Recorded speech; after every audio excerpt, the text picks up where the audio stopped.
Today I want to talk to you who feel like the hardest thing is to forgive yourself because you didn't trust yourself, or you let people into your life that you shouldn't have. You were balanced and strong and in harmony, and then you did something that ruined it all. Everywhere you feel like you have failed yourself. This is the hardest thing to overcome. If we are being warned by our system, by the body consciousness, our intuition, our higher guidance, our soul, whatever you would like to call it, and our body is screaming to warn us, and we decide that we will overrun that voice, that inner voice, that intuition, that instinct, and something bad happens to us. And in various degrees, it could be something that ruins your whole life, or it could be a minor thing, but still something that ruin your progress, and you maybe need months to balance yourself again, at least days or weeks. And maybe somebody came back into your life and you had promised yourself that you will never let them back into your life again, because they have hurt you so many times and you have tried to talk with them over and over again. And your body warned you, you didn't feel safe with them, but still you decided that you are a good person, you are a spiritual person, you are an empathic person, and of course they could have changed during that time, and you allowed them to come back into your life again, only to do the same thing. Maybe even you have done that many times. I sure have been that kind of person who did that. I thought I had very firm boundaries, but it turned out that I was still too kind, still too naive, and also seeing people's potential instead of who they truly were. We have to see, use the actions people do, their behavior repeatedly. They show us who they are. And not override it by convincing ourselves that it probably is us, that probably it is we who need to expand our heart and forgive.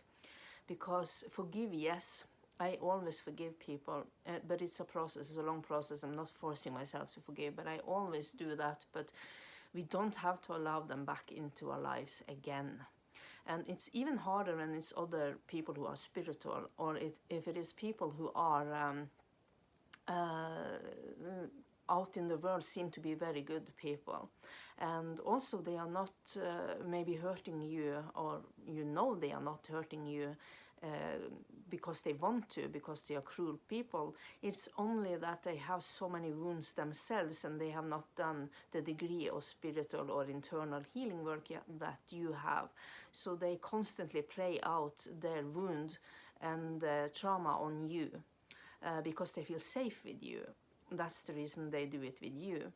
And you convince yourself it's probably you do the inner work, that you don't see that that they are projecting on you. You think it's you who are projecting on them, and you do this over and over again until you learn to trust your intuition.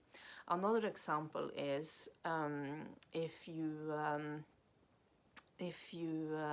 were on a good steam and you have huge progress in your life and you feel so happy and grateful, then you shine brighter. And when you shine brighter, other people will want to be in your light, they will want to be in your life, and they are attracted to you. And then they do something and you feel that they are lying to you, and you confront them because you already are a person who has good boundaries. So you bring it up with them, you have the hard conversation, and you ask them directly if they tell the truth or if they are lying. And you decide that they say no, they are not lying, and you decide that you will believe them. And then you override your intuition, you override your instinct, and you decide that it's probably you who have trust issues, so you decide to believe them, that they are telling the truth. And maybe weeks or months later, they are telling you that they actually did lie. They don't know why, but they did it to protect themselves, or because they didn't want you to be disappointed over them or think badly about them. And these are general good people, but still you asked over and over again, are you sure? Because you were someone who have learned to trust your intuition, your inner guidance, trust your soul, and maybe you even dreamt it, and you know you're dreaming things that are real sometimes when it is important things, and then actually you override your intuition and your soul. And in that moment when you do that, it feels like a part of you is leaving you. It feels like, especially if you're a highly sensitive empath, it feels like you jump out of your body, and because you override your instinct and your intuition.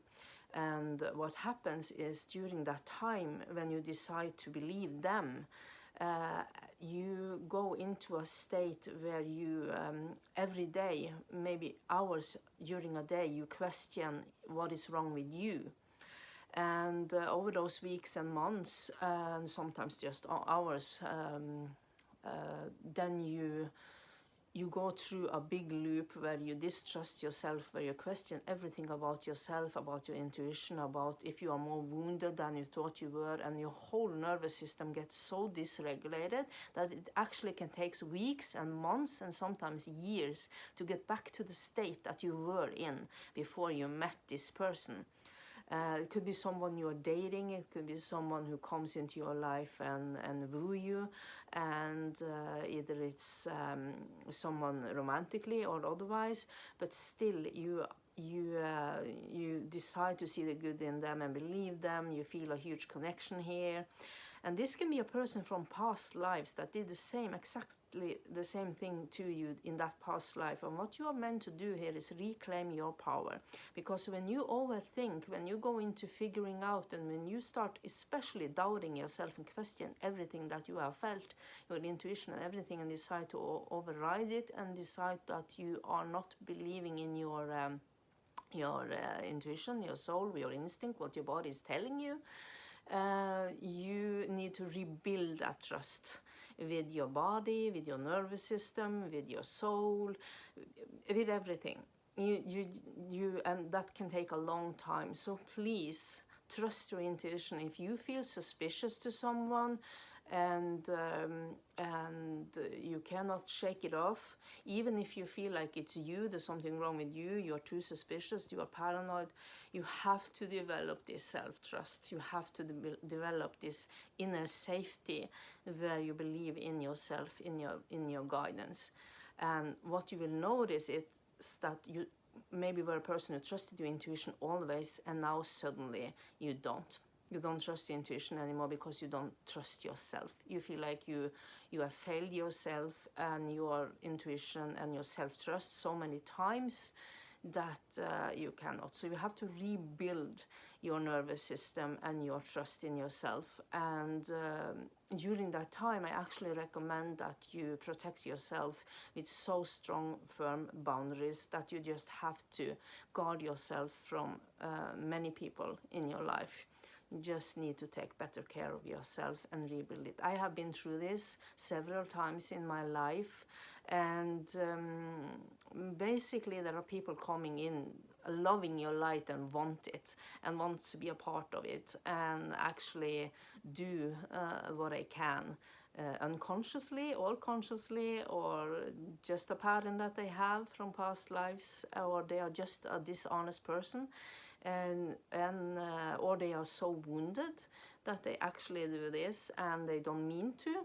So of course forgive them afterwards when you are ready, because you have to work on what allowed them in. What is it within you that actually allowed them in? Why did you attract this kind of person? Why did you attract this kind of behavior from others? What was happening?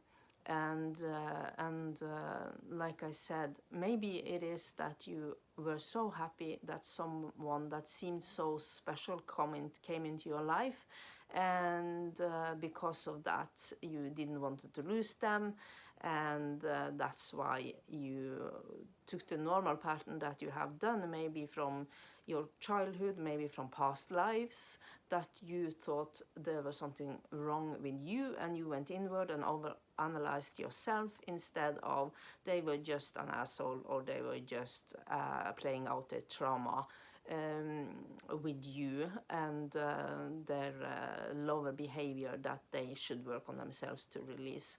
But be grateful too when you get to that point when you can be grateful for it, because everything's happening for us, not to us. Then you work on what made you attract this kind of situation, and then you heal, and when you do that, you can stabilize your nervous system. And during that healing process, you are so vulnerable that you need to protect yourself from many people in your life. And then when you have more regulated nervous system and firm boundaries again, you can go out there in the world again and be more visible. So just remember, protect your light, protect your progress, protect your inner peace and your boundaries, and trust your intuition and inner guidance. Rather be more distrustful than trustful, because actually it can take months or years to rebuild that inner self-trust again, and trusting your intuition again, and feel safe in your nervous system again. Much love. Take good care, be kind to yourself, and forgive yourself, and see what made you attract this if you resonate. Bye bye.